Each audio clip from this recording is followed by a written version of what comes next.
नमस्कार साथियों। मैं आपका भाई शिक्षक छोटा भाई चैतन्य तिवारी आपको जैसा मैंने वादा किया था आपके लिए दूसरी सीरीज में लेकर आया हूं वर्णमाला से संबंधित।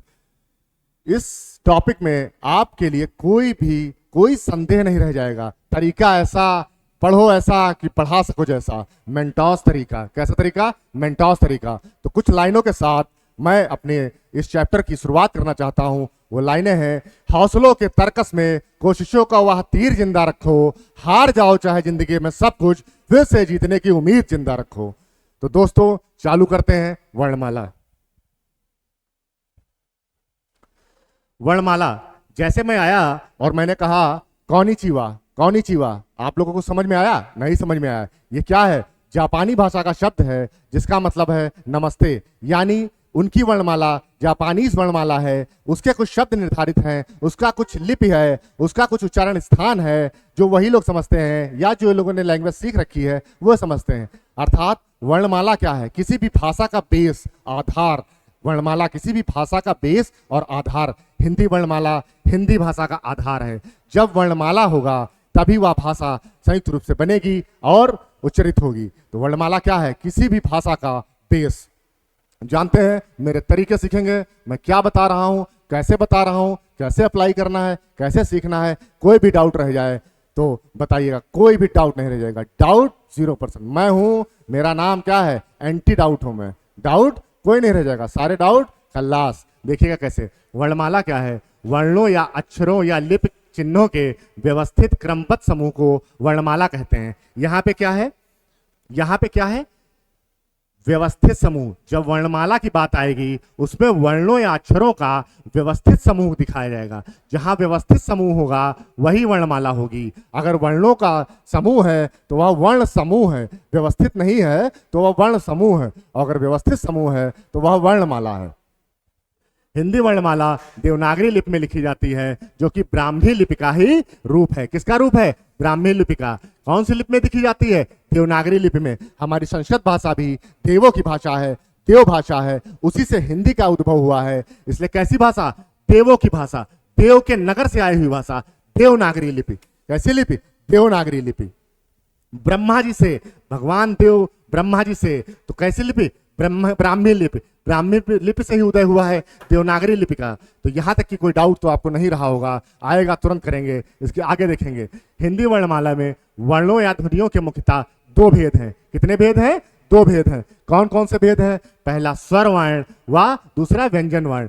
असल में बात यहाँ पे ये कही गई है, जब वर्णमाला बनाया गया है तो उसको दो भेद में बांटा गया है सरलता के लिए।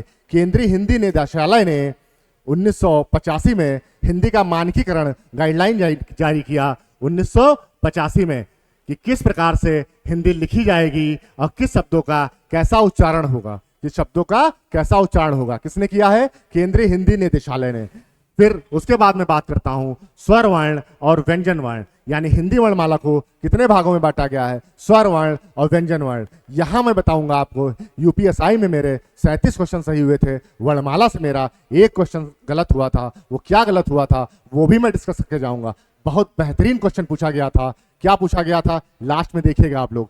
पूरा तरीका जानिएगा, कैसे पढ़ा रहा हूं, क्या अप्रोच है, क्या मेरा तरीका है, खुद का बनाया तरीका है, खुद का रगड़ा हुआ तरीका है। आप लोग भी, जिसको किसी भी चीज से, यानी जो कोई भी नहीं पढ़ रहा है हिंदी, वो भी अगर एक बार में देखेगा पूरी वर्णमाला, उसके लिए क्या होगी? आसान होगी। वो खुद पढ़ाने लगेगा वर्णमाला। देखते रहिए। पहला स्वर वर्ण आया। स्वर वर्ण क्या है? स्व धन अर। स्व मतलब स्वयं से जो उच्चरित हो रहे हैं वर्ण, वह स्वर वर्ण है। स्वयं से जो उच्चरित हो रहे हैं, स्वतंत्र हैं जो, वह स्वर वर्ण है। हिंदी वर्णमाला में स्वरों की संख्या कितनी है? 11। स्वरों की संख्या कितनी है? 11। जब कभी भी ऑप्शन में स्वरों की संख्या आएगी कितनी लगाएंगे? 11। ये क्या है? आयोग द्वारा मान्य है। 11 हिंदी में स्वर वर्ण हैं। कौन कौन से हैं? छोटा आ, बड़ा, छोटी, बड़ी, छोटाऊ, बड़ाऊ, री, ए, आए, ओ, आओ। ये आपके जो मैंने बात की है इन स्वरों की, ये कौन से हैं? ये स्वर हैं। हिंदी वर्णमाला के ये 11 स्वर हैं। ठीक है, आगे आता हूं और बताता हूं कि वर्णों के फिर मैं भेद यहां से बताता हूं आपको, और सब आज ही याद कराता हूं क्या है वर्ण के भेद। वर्णों के भेदों को बांटा गया है स्वर में और व्यंजन में। कितने भेद की बात कही गई है? दो भेद हैं। पहला स्वर है, दूसरा व्यंजन है। पहला स्वर है, दूसरा व्यंजन है। स्वरों का भी वर्गीकरण किया गया है। संख्या इनकी कितनी है? 11। जैसा मैंने पहले बताया, अ आ इ ई उ ऊ रे ए आए आए ओ आओ, ये कुल मिला के 11 स्वरों की बात की गई है। इन 11 स्वरों को 3 भेद में बांटा गया है, ह्रस्व स्वर, दीर्घ स्वर, प्लुत स्वर। कितने स्वरों में बांटा गया है? ह्रस्व स्वर, दीर्घ स्वर और प्लुत स्वर। इन्हीं 11 में से कुछ स्वर ह्रस्व हैं, कुछ स्वर दीर्घ हैं और प्लुत स्वर है। तो कितने वर्गीकरण है? 3 प्रकार का वर्गीकरण है। संख्या कितनी है? 11। वर्गीकरण या भेद कितना है? 3। मात्राएं स्वरों की कितनी होती हैं? मात्राएं स्वरों की होती हैं 10। कितनी मात्राएं हैं? 10। सर आप ये कहेंगे कि संख्या तो 11 है और मात्रा 10 है, ये किस प्रकार से संभव है? तो ये इस प्रकार से संभव है कि छोटा आ की मात्रा नहीं होती है, छोटा आ की मात्रा नहीं होती है, बड़ा आ की मात्रा होती है, फिर छोटी ई, बड़ी ई, बाकी 10 स्वरों की मात्राएं होती हैं। यानी मात्राएं पूछा जाएगा, स्वरों की कितनी मात्राएं हैं? तो 10 मात्राएं हैं। कितने भेद हैं? 3 भेद हैं। कितनी संख्या है? तो 11 संख्या है। फिर आएंगे व्यंजनों पर। फिर किस पर बात करेंगे? व्यंजनों पर बात करेंगे। मूल संख्या कितनी है व्यंजनों की? 33। व्यंजनों की संख्या पूछेगा, सदैव 33 पे टिक करेंगे। किस पे टिक करेंगे? 33। व्यंजनों की संख्या कितनी है? 33 संख्या है। इनको कितने वर्गीकरण में बांटा गया है? स्पर्श व्यंजन, अंतस्थ व्यंजन, ऊष्म व्यंजन, संयुक्त व्यंजन, द्विगुण व्यंजन। सुनते रहे आप लोग, मैं सब याद कराऊंगा। 1 मिनट के अंदर पहचानेंगे। 1 मिनट भी मैंने बहुत बोला, 10 सेकंड के अंदर पहचानेंगे। कैसे पहचानेंगे, क्या करेंगे? सुनते रहे, आगे सब कुछ एक साथ में जोड़कर, सारी कड़ी को एक साथ जोड़कर सम्मिलित रूप दूंगा। वो किस प्रकार से दूंगा? देखते रहें, जानते रहें। भेद कितने हैं? जैसे यहाँ पे स्वर के भेद 3 थे, तो व्यंजन के भेद कितने हैं? 3 भेद व्यंजन के भी हैं। कौन कौन से? स्पर्श व्यंजन जिनकी संख्या 25 है, अंतस्थ व्यंजन जिनकी संख्या 4 है, ऊष्म व्यंजन जिनकी संख्या 4 है। 25, 4, 29, 4, 33। तो कुल संख्या कितनी हुई? जब भी संख्या पूछेगा तो 33। व्यंजन की संख्या पूछेगा 33, भेद पूछेगा 3। ये प्रकार, ये 39 और भी व्यंजनों को मिलाया गया है, तब 39 हुए। लेकिन मूल व्यंजन कितने हैं? 33। संख्या पूछेगा, सदैव 33 पे टिक करेंगे। भेद पूछेगा, 3 पे टिक करेंगे। मैं सब कुछ एक एक चीज क्लियर कराऊंगा, बस आप लोग बने रहिए हमारे साथ। आज के बाद कोई भी डाउट वर्णमाला में रह जाए, मैं आपसे वादा करता हूं, मैं चैलेंज करता हूं, एक बार वीडियो को देखेंगे, किसी भी प्रश्न, किसी भी पेपर में, किसी भी आयोग द्वारा कोई भी क्वेश्चन वर्णमाला का पूछा गया हो, गलत हो जाए तो हमसे बताइएगा, गलत नहीं होगा।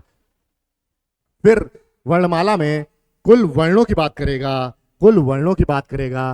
केंद्रीय हिंदी निदेशालय, मैंने शुरुआत में बात की थी केंद्रीय हिंदी निदेशालय की, केंद्रीय हिंदी निदेशालय की मैंने शुरुआत में बात की थी। केंद्रीय हिंदी निदेशालय 1985 में क्या करता है? केंद्रीय हिंदी निदेशालय 1985 में गाइडलाइन जारी करता है और कहता है कि हिंदी का यह मानकीकरण रूप होगा। किस सन में? 1985 में। तब कुल वर्णों की संख्या 52 थी। कुल वर्णों की संख्या 52 थी। इससे पिछले जितने भी आयोग में प्रश्न पूछे गए हैं उसमें 52 वर्णों की बात की गई है। 52 वर्ण ही सही था। अभी हाल ही में एक वर्ण को और जोड़ा गया है। ये नया क्वेश्चन है, ये आने वाले आगामी परीक्षाओं में पूछा जा सकता है कि अब कितने हैं वर्ण? 53 वर्ण, 53 वर्ड्स। कितने वर्ण हैं? 53 वर्ण। तो एक वर्ण कौन सा जोड़ा गया है? ये वर्ण जोड़ा गया है। इस वर्ण की बात की गई है हिंदी वर्णमाला में। एक वर्ण जुड़ के, और पहले 52 वर्ण थे, इनको जुड़ के फिर कुल कितने वर्ण हो गए हैं? 53 वर्ण हो गए। तो अब हिंदी वर्णमाला में कितने वर्ण हैं? 53 वर्ण हैं। कौन सा नया वर्ण जुड़ा है? ये नया वर्ण जुड़ा है। आगे मैं बात करता हूं, एक एक चीज क्लियर करता हूं, माहौल बनाता हूं और छा जाता हूं। बताऊंगा कोई भी क्वेश्चन, कोई भी प्रश्न किसी भी आयोग का, किसी भी परीक्षा का गलत हो तब बताइएगा आप हमसे। वर्णमाला की समस्या खत्म आज से। जैसे मैं बात करता हूं कि स्वर, स्वर, स्वर को और किस नाम से जाना गया है? अच नाम से जाना गया है। अच क्यों जाना गया है? क्योंकि महर्षि पाणिनि जी हुए हैं जिन्होंने अष्टाध्यायी लिखी है। संस्कृत के व्याकरणी थे वो, उन्होंने संस्कृत का जन्म दिया है या संस्कृत का रूप तैयार किया है। उन्होंने अपने कुल माहेश्वर 14 सूत्र दिए हैं संस्कृत में, अष्टाध्यायी में। उसी में स्वरों को अच के अंतर्गत रखा गया है। अच प्रत्याहार है, अच प्रत्याहार है, इसके अंतर्गत सभी स्वरों को रखा गया है। इसीलिए हिंदी में स्वरों को, हिंदी में स्वर और उसका अन्य रूप संस्कृत से आया हुआ अच भी शामिल हो गया है। कहां से आया है? महर्षि पाणिनि जी की अष्टाध्यायी से आया हुआ है। व्यंजन हिंदी में व्यंजन है और संस्कृत में क्या बोलते हैं? हल। यानी अगर क्वेश्चन थोड़ा टिपिकल बनाता है तो व्यंजन ना कहकर क्या बोलेगा? हल। हल भी एक प्रत्याहार सूत्र है, व्यंजन का प्रत्याहार सूत्र है, महर्षि पाणिनि जी की अष्टाध्यायी से आया हुआ है। तो या तो व्यंजन कहेगा या हल कहेगा। हल कहे व्यंजन, व्यंजन कहे हल, अच कहे स्वर, स्वर कहे अच, दोनों एक ही रूप है। अगर पेपर इस तरह कठिन बनाता है तो स्वर की जगह अच का नाम लेगा और कठिन और व्यंजन की जगह हल का नाम रहेगा। तो ये रही बेसिक सी बात। इसके बाद मैंने क्या बात की कि स्वरों की कितने भेद हैं? 3 भेद की मैंने बात की। स्वर के कुल कितने भेद हैं? 3 भेद हैं। पहला कौन सा? ह्रस्व या लघु स्वर, दूसरा दीर्घ गुरु या संधि स्वर, तीसरा प्लुत स्वर।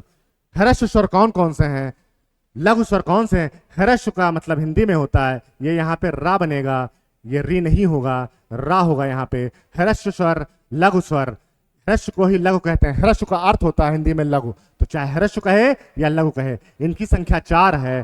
छोटा आ, छोटी ई, छोटा ऊ और री। जितने भी छोटा आ, छोटी ई, छोटा ऊ, री, ये क्या बोले गए हैं? ये ह्रस्व बोले गए हैं। क्योंकि क्या इनको बोलते हैं? मैं छोटा आ, छोटी ई, छोटा बोल रहा हूं ना, तो ह्रस्व हुआ, लघु हुआ। फिर दीर्घ, दीर्घ को हिंदी में गुरु, गुरु को ही हिंदी में बड़ा, यानी दीर्घ का मतलब बड़ा, जिनका उच्चारण बड़ा ऐसा हो रहा, बड़ा आ, बड़ी ई, ऊ, बड़ा ऊ, ऐ आए, औ आओ। तो कुल कितने दीर्घ स्वर हैं? 7 दीर्घ स्वर हैं। और ह्रस्व स्वर कितने हैं? 4 ह्रस्व स्वर हैं। ये प्लुत स्वर भी एक कैटेगरी में बांटा गया है। ये आप लोग देखते होंगे ओम लिखा हुआ कहीं कहीं। कैसे? ओम, इस प्रकार से लिखा होता है ओम, या इस प्रकार से देखने को मिलता है। ये संस्कृत में दोहे या छंद पढ़ते होंगे चौपाई, उसमें इस प्रकार से लिख के मिलता है। तो यह जो चिन्ह होता है, यह जो चिन्ह होता है, ये और ये कौन से हैं? ये प्लुत स्वर के चिन्ह होते हैं। तो स्वरों की संख्या कितनी है? स्वरों की संख्या 11 है। भेद कितने हैं? 3 भेद हैं। कौन कौन से? ह्रस्व स्वर, दीर्घ स्वर और प्लुत स्वर। ये रही स्वरों की बात। अब मैं करूंगा व्यंजन की बात। अब मैं करूंगा व्यंजन की बात। क्या है? संख्या कितनी है? 25। 25 संख्या है। यहाँ पे भेद दिया हुआ है, यहाँ पे मात्राएं दी हुई हैं। तो यहाँ पे संख्या की बात की गई है। ये टाइपिंग एरर है, ये टाइपिंग एरर हुई है दोस्तों, मैं सही कराता हूँ। हमारा भाई, छोटा भाई अभी, जो कि अभी मात्र 17 साल का है, टाइप करता है और पूरा दिन हमारे साथ लगा रहता है। तो कुछ गलतियां, मिस्टेक हो जाती हैं। सीख रहा है अभी, लेकिन बहुत अच्छा कर रहा है, बहुत ही अच्छा करेगा आने वाले समय में। तो संख्या कितनी है? यहाँ पे 25 जो बताए गए हैं, ये स्पर्श व्यंजन की बात की गई है। स्पर्श व्यंजन कहा गया है। इसी को उदित व्यंजन कहा गया है। इसी को उदित व्यंजन कहा गया है। इसी को उदित व्यंजन कहा गया है। और इसी का नाम स्पर्श व्यंजन है, उदित व्यंजन है, और इसी को वर्गीय व्यंजन कहा गया है। क्या कहा गया है? वर्गीय, क्योंकि ये वर्ग में बटे हुए हैं। का वर्ग, चा वर्ग, टा वर्ग, ता वर्ग और पा वर्ग। तो ये 5 वर्ग हैं। 5 वर्गों में 5-5 वर्ण हैं। तो टोटल कितने हो गए? 25। फिर आते हैं अंतस्थ व्यंजन। भेद मैंने क्या बताया था? भेद होते हैं 3। कितने भेद हैं? 3 भेद हैं। कौन कौन सा? स्पर्श व्यंजन, दूसरा अंतस्थ व्यंजन, तीसरा ऊष्म व्यंजन। कौन कौन से हैं? स्पर्श व्यंजन और अंतस्थ व्यंजन, ऊष्म व्यंजन। स्पर्श व्यंजन की मैंने बात कर ली। वर्गीय व्यंजन, उदित व्यंजन और स्पर्श व्यंजन से कहते हैं। फिर आता है अंतस्थ व्यंजन। अंतस्थ व्यंजन कौन से हैं? या, रा, ला, वा। ऊष्म व्यंजन कौन से हैं? शा, शा, शा, हा। तो ये ऊष्म व्यंजन है, ये अंतस्थ व्यंजन है। अंतस्थ या ऊष्म में जिसे कंफ्यूज हो रहे हैं, मेरी बनाई हुई ट्रिक जिससे मैं कभी नहीं कंफ्यूज होता था। अंतस्थ, अंतस्थ मतलब अंदर की तरफ। मेरे हृदय में, मेरे हृदय में मेरे दोस्त, मेरे यार रहते हैं। तो मैंने कैसे याद किया? यार मेरा लावा लाया, यार मेरा लावा लाया। दोस्त आजकल जो सबसे बड़ा रिश्ता बचा है, जो खून का रिश्ता ना होते हुए भी सबसे बड़ा रिश्ता है, तो वो दोस्ती का रिश्ता है। तो क्या है? यारा, यार लावा लाया। यार लावा, लावा आप लोग खाते होंगे, लावा पॉपकॉर्न को बोलते हैं। तो यार लावा लाया। कौन लाया? अंतस्थ की बात की गई है। अंतस्थ मतलब जो हमारे हृदय तल में है, अंतस्थ है, हमारे भीतर है, हमारी दोस्ती, हमारे यार, हमारे दोस्त। फिर बात की मैंने ऊष्म व्यंजन की। जब भी ऊष्म व्यंजन है, ऊष्म में ये सा आ रहा है, तो जितने भी सा की बात होगी ऊष्म लिखने में, जैसा कि देख रहे होंगे ऊष्म लिखने में ये सा की बात आ रही है, यानी सा जितने भी होंगे वो किस में आएंगे? ऊष्म में। और जब सा जुड़ा है तो इसके साथ हा भी ऊष्म में आएगा, यानी तीनों सा और हा ऊष्म में आएगा। यार लावा लाया, लावा पॉपकॉर्न को बोलते हैं, यार लावा लाया। अंतस्थ व्यंजन, अंतस्थ हमारे हृदय में है। यहां से आपको किसी प्रकार की कोई दिक्कत हो तो बताइए, कोई दिक्कत या कोई डाउट नहीं रह गया होगा। मैं आगे बताता हूं किस प्रकार से तैयार करना है, तरीका मेरा रहेगा। फिर बात आती है, पुनः मैं स्वरों पर आऊंगा, और मैंने बात की थी कि ह्रस्व स्वर कौन कौन से हैं। छोटा आ, छोटी ई, छोटा ऊ और री, 4 ह्रस्व स्वर हैं। ह्रस्व स्वरों की संख्या कितनी है? 4 हैं। इन्हीं को लघु स्वर भी कहा गया है। फिर मैंने बात की क्या? दीर्घ स्वर। फिर मैंने क्या बात की? दीर्घ स्वर। दीर्घ स्वर की बात की। दीर्घ स्वर या गुरु स्वर या गुरु स्वर, गुरु स्वर या संधि स्वर, या इनको क्या कहा गया? संधि स्वर। देखते रहिए, सब कुछ याद कराऊंगा इसी में, वर्णमाला से रिलेटेड कोई भी डाउट नहीं रह जाएगा। कौन कौन से हैं, इनकी संख्या मैंने कितनी बताई थी? गुरु या दीर्घ स्वर की 7 हैं। कितने हैं? 7। बड़ा आ, बड़ी ई, बड़ा ऊ, ए, आए, ओ, आओ, 7 संख्या है। इनको भी 2 कैटेगरी में बांटा गया है। किसको? दीर्घ स्वरों को भी 2 कैटेगरी में बांटा गया है। मूल दीर्घ स्वर कौन से हैं? संयुक्त स्वर कौन से हैं? क्यों ये मूल दीर्घ स्वर हैं? क्यों ये संयुक्त स्वर हैं? क्यों ये मूल दीर्घ स्वर हैं और क्यों ये संयुक्त स्वर हैं? इनके बारे में बताऊंगा क्यों है, अभी जानिए क्यों है। मूल दीर्घ स्वर की बात की गई है कि इनका ह्रस्व होता है। जैसे छोटा आ, ये किसका है ह्रस्व? बड़ा आ का। बड़ी ई, ये किसका ह्रस्व है? छोटी ई का। बड़ा ऊ, ये किसका ह्रस्व है? छोटा ऊ का। ये 3 ह्रस्व स्वर हैं, और चौथा ह्रस्व स्वर कौन सा होता है? री। लेकिन री का कोई क्वेश्चन पूछा गया है, बना है कि किसका दीर्घ नहीं होता है, तो री का दीर्घ नहीं होता है। री का दीर्घ नहीं होता है। किसका दीर्घ है? छोटा आ, छोटी ई, छोटा ऊ। जब इनका दीर्घ है तो मूल जब यही है हमारे स्वर, इन्हीं स्वरों से वो भी स्वर बने हैं। मूल स्वर ये हैं, इन्हीं से सभी स्वरों की उत्पत्ति हुई है। कैसे, मैं सब बता रहा हूं किस प्रकार से और कैसे, जानते रहिए, देखते रहिए। बड़ा आ, बड़ी ई, बड़ा ऊ इससे बना है, बड़ी ई इससे बनी है, बड़ा ऊ इससे बना हुआ है।